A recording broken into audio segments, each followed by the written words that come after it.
Welcome to I dream media. So gut health అండి, పొట్టకు సంబంధించిన సమస్యలు, పొట్ట ఆరోగ్యంగా లేదని, గట్ హెల్త్ బాగాలేపడం వల్ల అనేక రకాల అనారోగ్య సమస్యలు వస్తున్నాయని ఈ మధ్య కాలంలో చాలా మంది చెప్తూ ఉన్నారు. ఎందుకు అసలు గట్ అనేది ఎందుకు పాడవుతుంది, గట్ హెల్త్ ఇష్యూస్ అనేవి ఎందుకు వస్తున్నాయి, మరి రాకుండా జాగ్రత్తలను తీసుకోవాలి, దీని గురించి హెర్బల్ మెడిసిన్ వైద్యం ఏం చెప్తుంది, వివరాలు తెలుసుకుందాం. మనతో పాటు ఉన్నారు ప్రముఖ alternative medicine specialist doctor Swathi గారు. మ్యామ్ నమస్తే అండి. నమస్తే లక్ష్మి గారు. మ్యామ్ జనరల్గా మీరు acupuncture specialist, therapist, herbal medicine, నాడీ డాక్టర్, ఇట్లా చాలా రకాల అంటే ఆల్టర్నేటివ్ మెడిసిన్స్ అన్ని మీరు చెప్తారు. యోగా థెరపీ కూడా మనం ట్రైన్ చేస్తాం, మనసును కూడా బాగు చేస్తారు, కౌన్సిలింగ్. ఎస్. అయితే ఒక పేషెంట్ ఎవరైనా మీ దగ్గరకు వస్తే అసలు ఏంటి వీళ్ళకి జబ్బు ఏంటి, రూట్ కాజ్ ఏంటి, దాన్ని ఎట్లా ట్రీట్ చేయాలని చూస్తూ ఉంటారు. దాని ద్వారా మిగతా జబ్బులను తగ్గిపోతాయి. ఇప్పుడు అనేక రకాల అనారోగ్య సమస్యలు వస్తున్నాయంటే గట్టే ప్రధాన కారణం అని చెప్తున్నారు. గట్ హెల్త్ పాడైపోయింది, మీకు ఈ అనారోగ్య సమస్య వచ్చింది. సిమ్టమాటిక్ ట్రీట్మెంట్ కన్నా ముందు దాన్ని బాగు చేసుకోమని చెప్తున్నారు. హెర్బల్ మెడిసిన్ ఏం చెప్తుంది అసలు దీనికోసము, గట్ హెల్త్ అసలు ఎందుకు పాడవుతుంది, ఎట్లా కరెక్ట్ చేసుకోవాలి?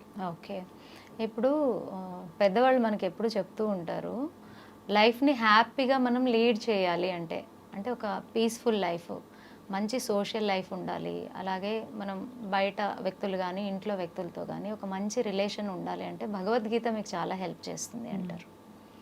సో భగవద్గీతను కనుక మనం నేర్చుకుంటే మన లైఫ్ చాలా హ్యాపీగా పీస్ఫుల్గా అంటే అన్ని రకాలుగా మనం బాగుంటాం. అలాగే గట్ హెల్త్ అనేది కూడా అంతే ఇంపార్టెంట్. గట్ హెల్త్ అనేది ఎలాగంటే మన బాడీకి మైండ్కి చాలా స్ట్రాంగ్ కనెక్టివిటీ ఉంటుంది. సో ఇవి రెండు హెల్తీగా ఉండాలి అంటే మనకి గట్ హెల్త్ అనేది శరీరానికి సంబంధించినటువంటి భగవద్గీత. సో అసలు గట్ అంటే చాలా మందికి తెలియదు, ఏంటి గట్ గట్ గట్ ఈ పదం బాగా వినిపిస్తుంది. ఇప్పుడైతే గట్ హెల్త్ ప్యాకేజ్లను చాలా వచ్చినాయి, అందరూ కూడా దీని గురించి మాట్లాడుతూ ఉన్నారు. అవును అవును. సో గట్ అంటే ఏం లేదు, ఫస్ట్ అసలు మనం గట్ ఏంటి అనేది తెలుసుకుందాం.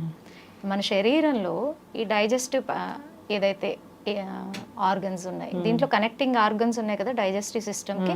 అంటే మనం తీసుకునేది ఆహారం ఫస్ట్ మొదలు పెట్టేది మనం నోరు నుంచి, మౌత్ నుంచి. సో మౌత్ నుంచి ఎక్స్క్రిటరీ సిస్టమ్ ఏదైతే లాస్ట్ ఎండ్ పార్ట్ ఏదైతే ఉందో ఇది మొత్తం గట్ కింద వస్తుంది అన్నమాట. ఇది ఎంత పవర్ఫుల్ టూల్ అంటే ఇది ఎలా ఫంక్షన్ చేస్తుంది, దీన్ని ఎలాగ మనము జాగ్రత్తగా చూసుకోవాలి అనేది కనుక మనం తెలుసుకుంటే మనకి బాడీకి రిలేటెడ్ హెల్త్ ఇష్యూస్ రాదు, మైండ్కి రిలేటెడ్ హెల్త్ ఇష్యూస్ రాదు. అందుకనే ఇది ఇప్పుడు కాస్ట్లీ అయిపోయింది. దీని గురించి తెలుసుకోవాలన్నా జాగ్రత్త పడాలన్నా కూడా ఇది కూడా ఒక రిచ్ సబ్జెక్ట్ అయిపోయింది అనమాట. సో గట్ని హెల్తీగా ఉంచుకోవాలని ఎందుకు చెప్తారు అని అంటే, ఇప్పుడు మనం ఆహారం తీసుకుంటామండి, మనం భోజనం చేస్తాం కదా, భోజనంలో ఉండేటటువంటి ఆహార పదార్థాలు ఎన్నైతే ఉన్నాయో ప్రతి దానికి కూడా దానిదే అయినటువంటి ఫంక్షనింగ్ ఉంటుంది, దానిదే అయినటువంటి ఉపయోగం ఉంటుంది. కానీ దాన్ని ఏ ఫామ్లో బాడీలోకి తీసుకుంటే అది ఉపయోగపడుతుంది, అవునా కదా. సో అది చాలా ముఖ్యమైనది. సో ఆ ప్రాసెస్ అనేది ఈ పార్ట్లోనే జరుగుతుంది. మనం ఆహారం తీసుకున్నాము, ఫస్ట్ అది పార్ట్ బై పార్ట్ డైజెషన్ అవ్వాలి, డైజెషన్ అయిన తర్వాత అబ్జార్ప్షన్ అవ్వాలి, అంటే శరీరంలోకి కావాల్సిన రూపంగా తీసుకోవాలి. తీసుకున్న తర్వాత మన శరీరం మొత్తం ఉండేటటువంటి ప్రతి పార్ట్కి సెల్కి మళ్ళీ దానికి అనుగుణంగా అది మారి వాటికి అందించగలగాలి. ఈ మొత్తం ప్రాసెస్ మన గట్లో ఉందండి. అందుకని గట్ హెల్త్ అనేది చాలా చాలా ఇంపార్టెంట్. అలాగే మీరు గట్ హెల్త్ గురించి కొంచెం ఎందుకు మనం సూక్ష్మంగా ఆలోచించాలి అంటే, చాలామంది కంప్లైంట్ చేస్తారు పొద్దున్నే లేవగానే తలనొప్పి అంటారు, అవునా, నాకు ఇండైజెషన్ ఉంది అంటారు, అలాగే నాకు గ్యాస్ట్రిక్ అసిడిటీ ఉందంటే, ఇది రెండు మళ్ళీ వేరు. గ్యాస్ట్రిక్ వేరు, అసిడిటీ వేరు. నాకు బ్లోట్ అవుతుంది అని అంటారు, నాకు బద్ధకంగా ఉంది అని అంటారు, అలాగే నాకు రకరకాల అనారోగ్యాలు ఉన్నాయి అని అంటారు. ఇవన్నీ కూడా గట్టుతోనే వస్తాయండి. అంత ఇంపార్టెంట్ గట్ హెల్త్. సో మనం తీసుకునే ఆహార పదార్థాల వల్లే గట్ హెల్త్ అనేది పాడవుతుంది. రకరకాల యాంటీబయాటిక్స్ వేసుకుంటాము, రకరకాల సప్లిమెంట్స్ అనేవి తీసుకుంటూ ఉంటాము, రకరకాల ఆహార పదార్థాలు తీసుకుంటూ ఉంటాము. ఏవి కూడా మంచి ఆహార పదార్థాలు అయితే మనం తీసుకోవట్లేదు. మీరు అన్నట్లుగా సాల్ట్ మంచిది కాదు, ఆయిల్ మంచిది కాదు, రైస్ మంచిది కాదు, గోధుమ పిండి మంచిది కాదు, అసలు ఏది మంచిది లేదు. ఇవన్నీ ఎలాగైపోయిందంటే, ఇప్పుడు ఆహారం అనేది ముఖ్యమే, కానీ దాన్ని ఎలాగ తీసుకోవాలి అనేది మనం ఆ ఫార్ములాని కరెక్ట్గా ఫాలో అయితే ఏది కూడా చెడు కాదు. మనం ఏం చేస్తున్నాము ఇప్పుడు మన బాడీలో మనకి బ్యాక్టీరియా అనేది చాలా చాలా ఇంపార్టెంట్ అండి. ఈ ప్రాసెస్ అంతా బ్యాక్టీరియా వల్లే నడుస్తుంది. మనకి మంచి బ్యాక్టీరియా ఉంటుంది, చెడు బ్యాక్టీరియా ఉంటుంది. ఈ రెండు శరీరంలో ఉంటాయి. దీన్ని అంటే ఇప్పుడు మంచి ఏ లెవెల్లో ఉండాలి, చెడు ఏ లెవెల్లో ఉండాలి. మంచి చెడు లేనిదే సృష్టే లేదండి, ఇంకా శరీరం ఎలా ఉంటుంది, అవునా? బట్ మంచి పెంచుకుంటే ఏమవుతుంది, మన ఆరోగ్యం మెరుగుపడుతుంది కదా. సో ఈ గుడ్ బ్యాక్టీరియాని ఎలాగ పెంచుకోవాలి అనే ప్రాసెస్ తెలిస్తే మీకు గట్టు పాడవదు. సో దీన్ని మంచిగా ఉంచుకోవాలి అంటే ఎలాగా అంటే ఇప్పుడు చూడండి, మీకు ఎగ్జాంపుల్ చెప్తాను. ఫస్ట్ అన్నిటికన్నా ఇంపార్టెంట్ గట్టు బాగుండాలంటే హెల్దీ ఫుడ్ తీసుకోవాలి, ప్రాపర్ టైంలో తీసుకోవాలి. Healthy sleep important, physical activity important. ఇలాంటివి చిన్న చిన్నవి పాటిస్తే మన గట్ అనేది చాలా హెల్దీగా ఉంటుంది. అంటే కొన్ని రకాల కాంబినేషన్ ఆఫ్ ఫుడ్స్ కూడా తీసుకోకూడదు అంటారు. అవి ఏమున్నాయి స్వాతి గారు అసలు? అంటే విరుద్ధ ఆహారం అంటారు దాన్ని, మీకు చెప్తాను. ఇప్పుడు విరుద్ధ ఆహారంలో చిన్న ఎగ్జాంపుల్ అండి, పాలు పెరుగు కలిపి తీసుకోకూడదు. అలాగే మనం తీసుకునే ఆహారం తీసుకుంటాం, పళ్ళు తింటాము, కూరగాయలు తింటాము, అన్నము, లేదా ఇంకా రకరకాలుగా తీసుకుంటాం కదా మనం. సో అవి కూడా తీసుకునే ప్రాసెస్ ఉంటుంది, ఇది ముందు ఇది వెనక. పండు అనేది మనం భోంచేసే కన్నా ముందు తీసుకోవాలి. ఫుడ్ తీసుకున్న తర్వాత ఫ్రూట్ తీసుకుంటే మన బాడీలో అసిడిక్ లెవెల్స్ పెరిగిపోతాయి. ఇదే విరుద్ధ ఆహారం అంతే. మనకు అది పద్ధతి అనేది తెలవాలి.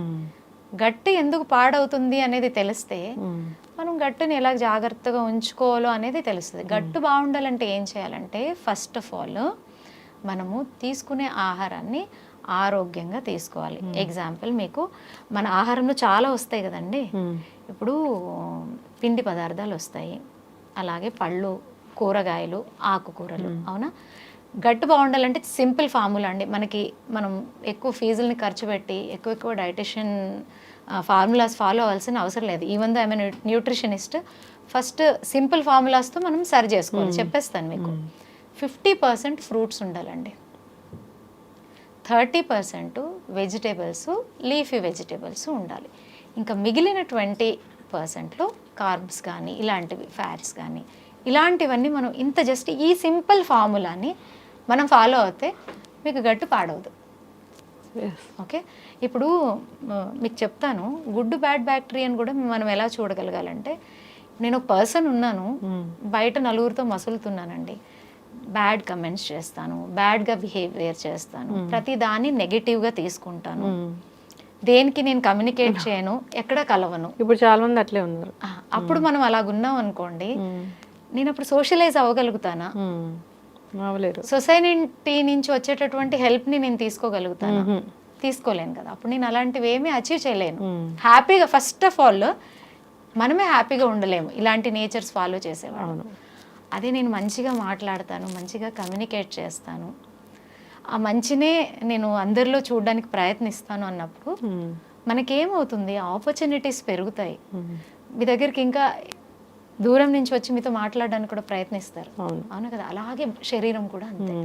మీరు మంచి ఇస్తే మంచినిస్తుంది, మీరు చెడు ఇస్తే చెడునిస్తుంది. అవుటర్ వరల్డ్లో మనకు నచ్చినట్టుగా మన ఒక ఏమంటారు డ్రీమీ వరల్డ్ని మనము తయారు చేయొచ్చు, కానీ ఇంటర్నల్గా అది కుదరదు. ఎందుకంటే భగవంతుడు ఒకే సిస్టమ్ చేశాడు, ఆ సిస్టంలో ఉంటే నువ్వు ఇలాగుంటావు, సిస్టంలో లేకపోతే ఇట్ ఈస్ నాట్ పాసిబుల్. సరే, ఏదైతే జరిగిందైతే జరిగిపోయింది, గట్ హెల్త్ పాడైపోయింది, మరి ఏం చేయాలి? గట్ హెల్త్ ఎలా పాడైందంటే, ఇంతకుముందు మీది బాగానే ఉంది కదా, ఇప్పుడు గట్ హెల్త్ పాడైంది. ఎందుకు పాడవుతుంది అని చెప్తాను. మనం తీసుకునే ఫుడ్ ఏదైతే ఉంటుందో, కోల్డ్ డ్రింక్స్, బేసిక్గా ప్యాక్డ్ ఫుడ్స్ అంటారు కదా, దేనివల్ల పాడవుతుంది అంతే చెప్తాను. డిసిషన్ పాటించే వాళ్ళని బట్టి ఉంటుంది. ప్యాక్డ్ ఫుడ్స్ వల్ల గట్ హెల్త్ పాడైపోతుంది.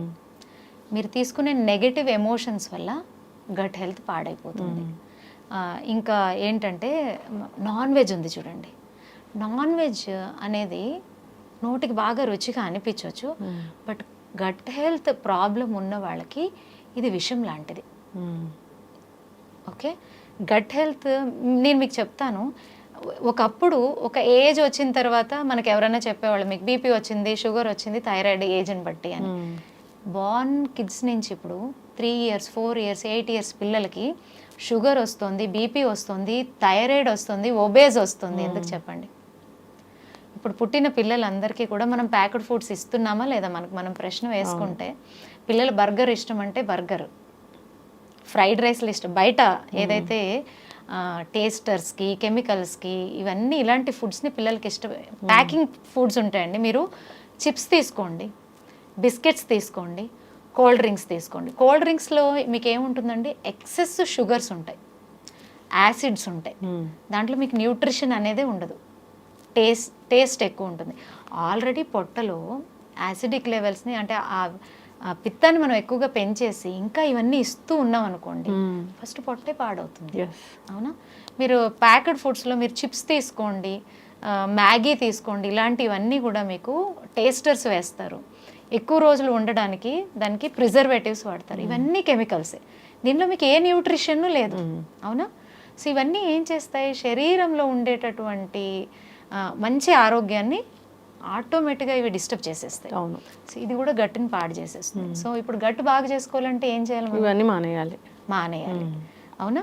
సో మనము మంచి హెల్తీ ఫుడ్ని తీసుకోవాలి. మీకు ఒక్కటి చెప్తాను, ఒక్క గట్టు వల్ల ఇప్పుడు మీకు ఆల్మోస్ట్ 100 మంది పిల్లల్లో 40 to 50 మంది పిల్లలకి, చిన్న పిల్లలు IBS అని ఉంది, ఇరిటబుల్ బౌల్ సిండ్రోమ్.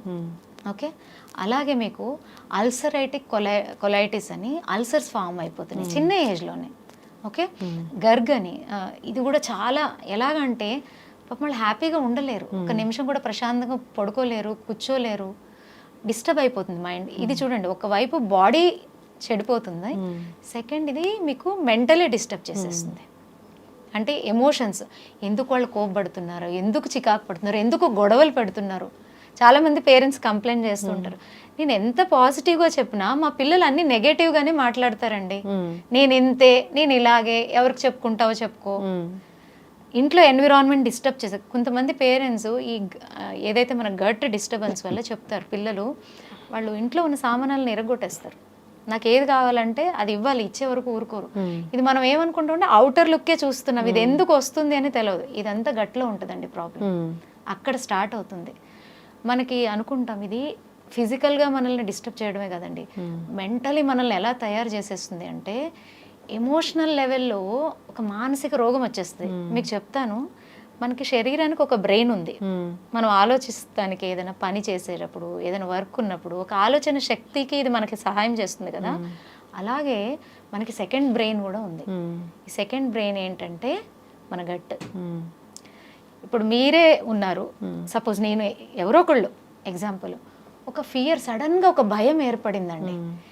ఏర్పడినప్పుడు ఏమవుతుందంటే పొట్టలో ఏదో మూమెంట్ తెలుస్తుంది, సడన్గా లోపల ఏదో వాటర్ లాగా కదులుతున్నట్టు, సడన్గా పొట్ట ఏరియాలో వీక్ అయినట్టు, హార్ట్ పాల్పిటేషన్ గట్టిగా పెరుగుతున్నట్టు, ఇవన్నీ అనిపిస్తాయి కదా. సో సడన్గా ఆ మూమెంట్ ఎలాగొస్తుందండి? మనమేం పొట్టని ఇలాగ చేత్తో కదపము, బట్ ఒక వీక్ ఫీల్ అవుతాం మనం పొట్టలో. సడన్గా ఏదో మూమెంట్స్ అవుతూనే ఉంటాయి, ఆ స్ట్రెస్ అనేది రిలీవ్ అయ్యే వరకు. సో అది మన సెకండ్ బ్రెయిన్. ఈ ఒక్క ఇష్యూ వల్ల మీకు చెప్తాను, డిప్రెషన్ అక్కడి నుంచే వస్తుంది, యాంగ్జైటీ అక్కడి నుంచే వస్తుంది, అక్కడి నుంచి అబ్జర్వ్ అయ్యే పదార్థాల వల్లే మీకు క్యాన్సర్ వరకు తీసుకెళ్తుంది. చాలామంది అంటారు, మా ఫ్యామిలీలో ఎవరికీ లేదండి, మా పెద్దవాళ్ళకి లేదు, చిన్నవాళ్ళకి లేదు, మా ఇంట్లో ఎందుకు వచ్చింది అని అంటే ఇప్పుడున్న ఎన్విరాన్మెంట్, ఇప్పుడున్న ఫుడ్, ఇప్పుడున్న ఎమోషన్స్, ఇవన్నీ కూడా ఇలాంటి ప్రాబ్లమ్స్ని తీసుకొస్తున్నాయి. సో జనరల్గా మరి వచ్చింది ఈ ఇష్యూ అన్నప్పుడు ఇలాంటి ఆహార పదార్థాలన్నీ మానేస్తారు, కానీ ఆల్రెడీ డ్యామేజ్ అయిపోయింది. అంటే హెర్బల్ మెడిసిన్స్ ఇలాంటివి బాగా పనిచేస్తాయి, ఆల్టర్నేటివ్ మెడిసిన్స్ అంటారు. సో ఏది మంచిది దానికి బాగు చేసుకోవడానికి? అంటే ఇప్పుడు పర్సన్ టు పర్సన్ వేరు ఉంటుందండి, పర్సన్ టు పర్సన్ బాడీ వేరు, పర్సన్ టు పర్సన్ ఎమోషన్ వేరు, ఇవన్నీ చాలా డిఫరెన్స్ ఉంటాయి. ఇప్పుడు పేరెంట్స్ని బట్టి కొన్ని వస్తాయి, మనం చూసే ఎన్విరాన్మెంట్ బట్టి కొన్ని వస్తాయి. కొంతమందికి ఏంటంటే ఇవన్నీ ఎక్స్పీరియన్సెస్ అవ్వడం ద్వారా కొంతమందికి హార్ట్ డిసీజెస్ వస్తాయి, కొంతమందికి లివర్, కొంతమందికి కిడ్నీ. సో మనం ఫస్ట్ మనం పరీక్షించాలి దేనివల్ల వీళ్ళకి గట్ ఇష్యూ వచ్చింది అని. సో అప్పుడు మనం దానికి కరెక్ట్ హర్బ్ని మనం ప్రిపేర్ చేసి ఇవ్వగలం. అన్నిటికన్నా ఇంపార్టెంట్ చెప్తానండి, గట్ని ఫస్ట్ డ్యామేజ్ చేసేది టీ అండి. టీ మానేయాలి మానేరు కదా. చాలా మంది ఏంటంటే అడిక్షన్ ఐడియా మనకి మాట్లాడుకుంటూనే ఉంటాము. అడిక్షన్లో సిగరెట్ వస్తుంది, డ్రింక్స్ వస్తుంది, అలాగే ఏమంటారు చాలా రకాల మత్తు పదార్థాలు కూడా అలవాటు అవుతారు. అలవాటు అయిన వాళ్ళు ఈజీనా అండి బయటికి రావడం? అడిక్షన్ ఎంత ఈజీనో దాని నుంచి డిటాచ్మెంట్ అనేది అంత కష్టం అనమాట. సో ఒక్క టీ మొత్తం ఈ గట్ని పాడు చేసేస్తుంది. ఈ టీ ఉంటుంది, దాంట్లో ఒక టెనిన్ అనే పదార్థం ఉంటుంది. ఇది ఎప్పుడు మిల్క్ ప్రోటీన్, మనం పాలను యాడ్ చేస్తాం కదా, మిల్క్ ప్రోటీన్తో యాడ్ చేయంగానే మన అంటే మన గట్ని పాడు చేసేటటువంటి అసిడిక్ లెవెల్స్ బాగా ఎక్కువగా అయిపోతాయి. మీరు ఎవరినైనా అడగండి టీ తాగే వాళ్ళని, టీ తాగిన తర్వాత చాలా మంది పొట్ట నాకు గడబడగా ఉంది అని కంప్లైంట్ చేస్తూ ఉంటారు, కానీ తాగుతూ ఉంటారు. అంటే ఇబ్బంది పడుతూ ఉంటారు, ఇబ్బంది తెలిసినా కూడా తప్పు జరిగిపోతూ ఉంటుంది. సో తప్పుని సరి చేసుకోవాలి. సో దీనికి ఒక మీకు చిన్న రెమెడీ చెప్తాను. సో ఎవరికైతే గట్ ఇష్యూ ఉందో, గట్ ప్రాబ్లమ్స్ ఉన్నాయో, ఇప్పుడిప్పుడే స్టార్ట్ అయిందో, క్రానిక్ ఉన్నా కూడా మనం సరి చేసుకోవచ్చండి 100%. బట్ మనం ఎఫర్ట్ పెట్టాలి. సో పొద్దున్నే ఎవరైతే టీ చేసుకుంటున్నారో వాళ్ళు 1 గ్లాస్ టీలో 2 యాలకులు, చిన్న దాల్చిన చెక్క, 2 లవంగాలు, 2 మిరియాలు, చిన్న అల్లం ముక్క, అలాగే ఒక 1/2 స్పూన్ టీ పౌడర్, దీన్ని వేసి మంచిగా టీ లాగా గనక మనం మరిగించుకుని తాగితే టీ వల్ల ఏదైతే వాళ్ళ హ్యాపీనెస్ని ఫీల్ అవుతున్నారో, హెడేక్ రిలీజ్ అయిపోయింది అంటారు. సో అలా హెడేక్ రిలీజ్ అవుతుంది. డైలీ దీన్ని తాగుతూ తాగుతూ వాళ్ళే మళ్ళీ నాకు టీ వద్దని వాళ్ళే చెప్పేస్తారు, మానేస్తారు. ఇది ఒకటి చేయాలి. సెకండ్ థింగ్, మీకు ఇండైజెషన్ ఉంది, కాన్స్టిపేషన్ ఉంది, గ్యాస్ట్రిక్ ఉంది, మీకు తేపులు వస్తున్నాయి, ఈ ఇష్యూలు అన్నీ ఉన్నాయంటే మీ గట్ ఆల్రెడీ ఇబ్బందుల్లో ఉంది అని అర్థం. సో ఇక్కడ ఏం చేయాలంటే చాలా సింపుల్ టిప్ చెప్తాను మీకు. ఇది చాలా రకాలుగా హెల్ప్ అవుతుంది. 1 స్పూన్ జీరా, 1 స్పూన్ సోంపు, 1 స్పూన్ ధనియా 1 గ్లాస్ నీళ్ళల్లో వేసి బాగా మరిగించి రోజు ఏదో ఒక టైంలో ఇది తాగితే కనుక చాలా వరకు గట్ ప్రాబ్లమ్స్ సాల్వ్ అవుతాయి. కాన్స్టిపేషన్ కూడా ఇది చాలా చాలా మంచిది. ఈ చిన్న చేంజెస్ని పాటించమనండి.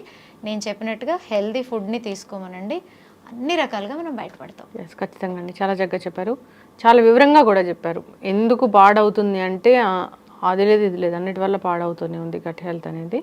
నిజంగా తీసుకునే టీ దగ్గర నుంచి మనం తీసుకునే ఫుడ్ దగ్గర నుంచి అన్నిటి వల్ల కూడా గట్ హెల్త్ ఇష్యూస్ అనేవి వస్తూనే ఉన్నాయి.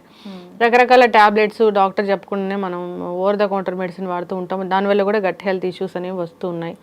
గట్ హెల్త్ బాగుంది అనేది ఎవరికీ లేదు, అందరికీ పాడైపోయింది. సో మీరు చెప్పినట్లుగా హోమ్ రెమెడీస్ చాలా చక్కగా పనిచేస్తాయి. అంతేకాదు ముందు ముందు డ్యామేజ్ అవ్వకుండా ఉండాలంటే కూడా ఈ ఫుడ్ హ్యాబిట్స్ ఏవైతే ఉన్నాయో వాటిని ఖచ్చితంగా సరి చేసుకోవాల్సిందే, పాటించాల్సిందే. ఫుడ్ మన చేతిలోనే ఉంది కదండి, అవునా? మెంటల్ ఎన్విరాన్మెంట్ కూడా సరి చేసుకునేది కూడా మన చేతుల్లోనే ఉంది. సో ఫస్ట్ మన చేతుల్లో ఉన్నాయి సరి చేసుకుని, అప్పుడు కూడా సరి అవ్వనప్పుడు దారులు ఎత్తుకో. నిజంగానే ఒకప్పుడు పెద్దోళ్ళు చెప్పేవాళ్ళండి, కడుపు మంట అని. నిజంగానే ఎవరైతే వేరే వాళ్ళని చూసి నెగిటివ్గా ఆలోచన తెచ్చుకుంటారో అదే వాళ్ళు చెప్పారు, అందుకే గట్ హెల్త్ పాడవుతుంది. అంటే అందరూ అనుకుంటారు అనారోగ్యాలు ఒక ఎన్విరాన్మెంట్తో ఎక్కువగా ఆహారము ఎన్విరాన్మెంట్ అనేది ఏంటంటే మనకి సహాయపడేటటువంటి ఏమంటారు వారియర్స్ లాగా. బట్ అసలైంది ఏంటంటే మెంటల్ బాడీ, ఎమోషనల్ బాడీ. ఆ ఎమోషనల్ నుంచే అన్నీ మొదలవుతాయండి. పొట్ట కంపల్సరీగా ఎమోషన్ నుంచే వస్తుంది. ఖచ్చితంగా అండి. సో కూల్గా ఉండాలి, ప్రశాంతంగా ఉండాలి. పక్కన వాళ్ళ మీద మనం ఏది పడితే అది మాట్లాడాలు, అలాంటివి చిరాకు పడ్డాలు అలాంటివి చేయకూడదు. నెగిటివ్ థాట్స్ అనేవి వాళ్ళ మీద అది ఏం ప్రభావం పడుతుంది అనేది సెకండరీ, మన మీద పడుతుంది. ఫస్ట్ మనకే ఉంటుంది. అది చెప్తారు కదా, తన కోపమే తన శత్రువు అట్లాగా. అవును, కోపము ఇలాంటిదే ఈ ఇష్యూస్కి దారితీస్తుంది. సో ఏదైనా మానసిక ఆందోళన, అది కూడా. కోపం అనే పదం తీసారు కాబట్టి కంపల్సరీ చెప్తున్నాను. కోపం అనేది ఒక ఎమోషన్ అండి. ఓకే, కొన్ని చోట్ల కోపాన్ని ఎక్స్ప్రెస్ చేసే విధానం వేరు ఉంటుంది. ఓకే, కోపాన్ని ఎక్కడ చూపించాలో అక్కడే చూపించాలి అనే నియమం కూడా ఉంటుంది. ఇప్పుడు అక్కడ ఏం తప్పు లేదండి, మీరు ఊరికే కోపం చూపిస్తున్నారు అని అనుకోండి, తప్పకుండా మీ హార్ట్ డ్యామేజ్ అవుతుంది, మీ బ్రెయిన్ డ్యామేజ్ అవుతుంది. ఓకే, అదే అక్కడ నిజంగా ఒక సిస్టమ్ ఉంది, వాళ్ళు తెలిసి తప్పు చేస్తున్నప్పుడు మనం చెప్పామనుకోండి, అప్పుడు మనలో ఉండే చెడుని అది రిలీజ్ చేసేస్తుంది. Yes. ఇంత ఒక్క ఎమోషన్లో కూడా చాలా మ్యాజిక్ ఉంటుందండి. ఖచ్చితంగా అండి, చక్కగా చెప్పారండి. సో యోగా చేసుకోవాలి ఎవరైనా కానీ, హ్యాపీగా ఉండాలి. ప్రాణాయామం చాలా ఉపయోగపడుతుంది. గట్ హెల్త్ కోసం మంచి మంచి హెర్బల్ మెడిసిన్ వైద్యాలు ఉన్నాయండి. సో దానికోసం సంప్రదించాలని కోరుకున్నాము. మీరు చెప్పిన పద్ధతులు పాటించాలి, టిప్స్ కూడా పాటించాలని కోరుకుందాం. చక్కటి ఇన్ఫర్మేషన్ అండి. ధన్యవాదాలు స్వాతి గారు.